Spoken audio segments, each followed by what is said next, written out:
Hi guys, welcome to another episode of Pointy Not Sharp. Today we're taking a look at the Swiss Rexim Favor bayonet, what we have here. Now this was made to fit the Swiss 9mm Rexim Favor machine carbine Mark IV. Now while it wasn't very successful as a submachine gun or machine carbine, it saw a lot of screen time as a movie prop in Star Wars and Aliens as the Nostromo laser pistol and the SE14 Blaster in Star Wars. I'll get to that shortly. Now, the submachine gun that this bayonet fitted to, the Rexim Favor, was originally designed by France, and there's a bit of controversy as to how the design wound up in Switzerland. There's been a couple of allegations that they might have been stolen or illegally copied, but somehow they made their way to Switzerland. And the company Wrexham, who weren't particularly well known for manufacturing arms, got their hands on it. Now, the only information I've been able to find out about Wrexham is a reference to them in a international law record from the 1980s that they were supplying some kind of military stock or surplus or something to Egypt in 1953, but that's all I've got. So other than that, and the fact they went out of business shortly later in 1957. Wrexham didn't actually manufacture them themselves. They didn't have the facilities, so they contracted the manufacturing out to the Spanish arms factory at La Coruña. So these were made from 1952 until 1957, although some records say they were actually made from 1953 until 1957.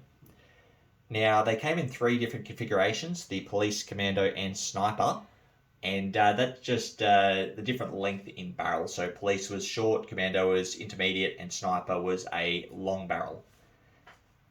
Now, initially they weren't fitted or designed to take bayonets. That came later, and it's not known if that was at the request of customers, although there weren't very many customers. They only made 5,000 of these submachine guns, and they didn't really land any contracts, although some of them did end up in service with the Turkish National Police, although they've renamed it the M68 in service.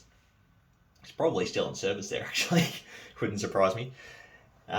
Anyway, when they did eventually add the bayonet, they essentially copied the FG42, and that's the bayonet we have here. Obviously, the FG42 is a little bit different.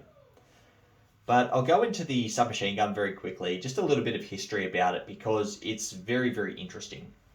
So, after World War II, there's a huge surplus of submachine guns in the world. Everyone's got them, everyone's selling them, and they were reasonably simply made. Everything was just, very cheaply made stamped blowback, or at least there were a lot of that configuration on the market, very, very cheap.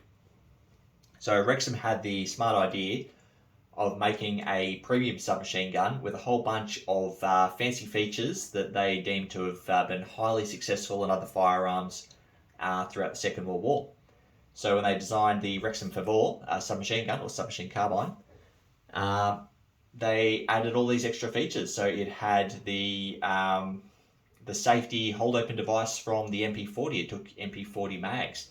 Had the buttstock from an Owen submachine gun, or very, very similar, in that it was skeletonized, and then it was a folding stock as well. The actual bayonet itself was copied from the FG42, which was itself copied from the MAS 36 because it was deemed to be a very practical design.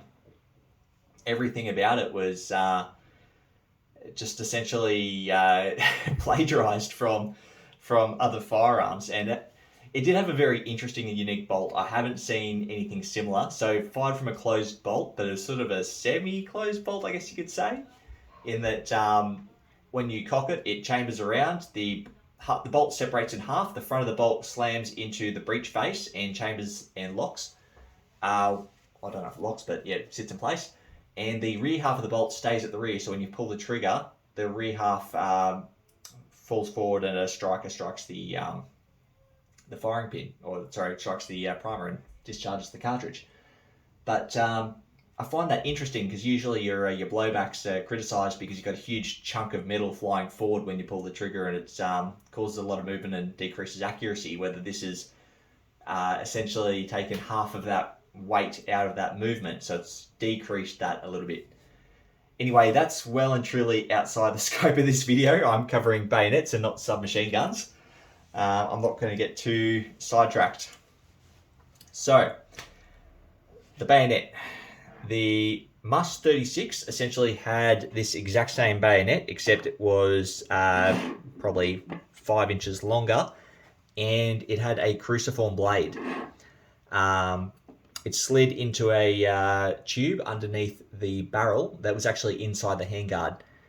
And it was a pretty well received bayonet. It was very, very handy. It didn't require a scabbard or a frog. It just sat there on the end of the rifle and was forgotten about. And when you need it, you depressed the button, and the inside catch here disengages from the inside of the tube. You withdraw your bayonet from the tube, turn it around, and mount it, and it locks in place. And same again, you unlock it with the reverse button. So it seemed to be quite economical, quite good. So the Germans copied it and put it in the FG42.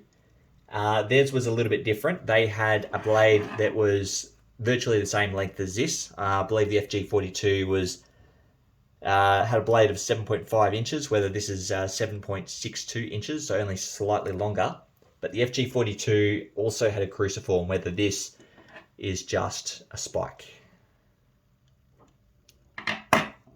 Reminiscent of the British number 4 Mark II bayonets, I reckon, actually.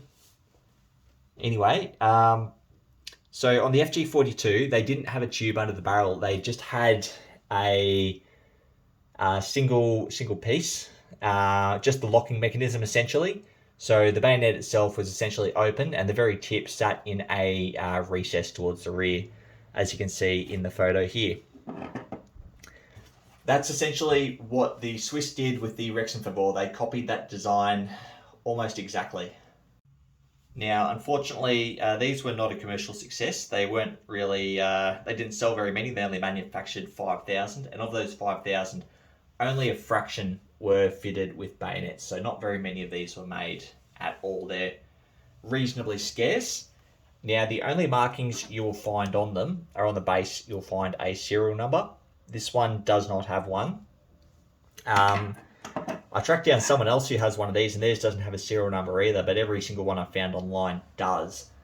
So I'm unsure if the serial number matches the firearm, as is the same with the rest of the Swiss firearms. They manufacture these blank, and then when it's issued to a firearm, they print the firearm serial number on it.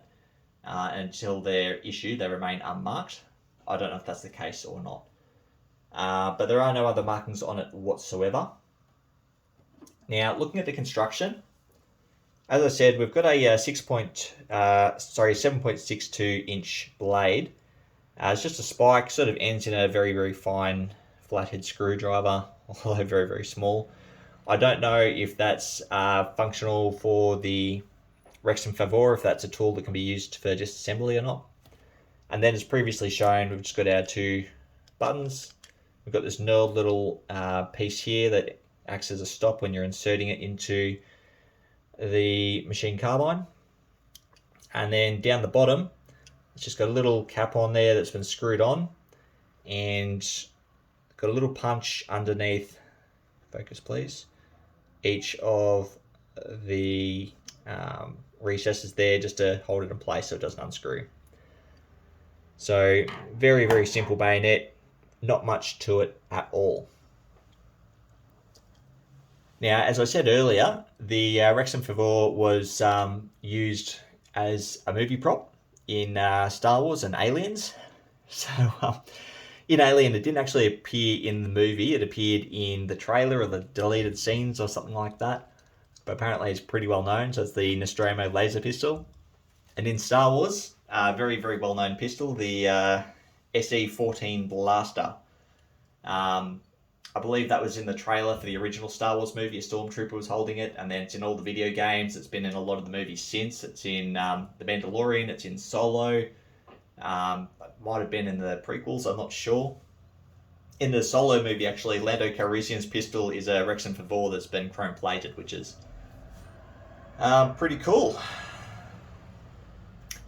Anyway, after Wrexham went out of business in 1957, a company called La Corona, who was actually manufacturing them, continued making a couple. But I haven't found any records as to how many, and I believe they stopped manufacturing very, very soon afterwards because they didn't do terribly well. I'm curious as to if this is one of theirs because it doesn't have the serial number, but that's just a guess. I don't really know at all. Anyway, guys, if you know anything else about these, or if I've made any grievous errors in this video, please comment below. I'd love to hear from you, and I'd love to learn as much as I can about this cool little bayonet. Thanks for watching.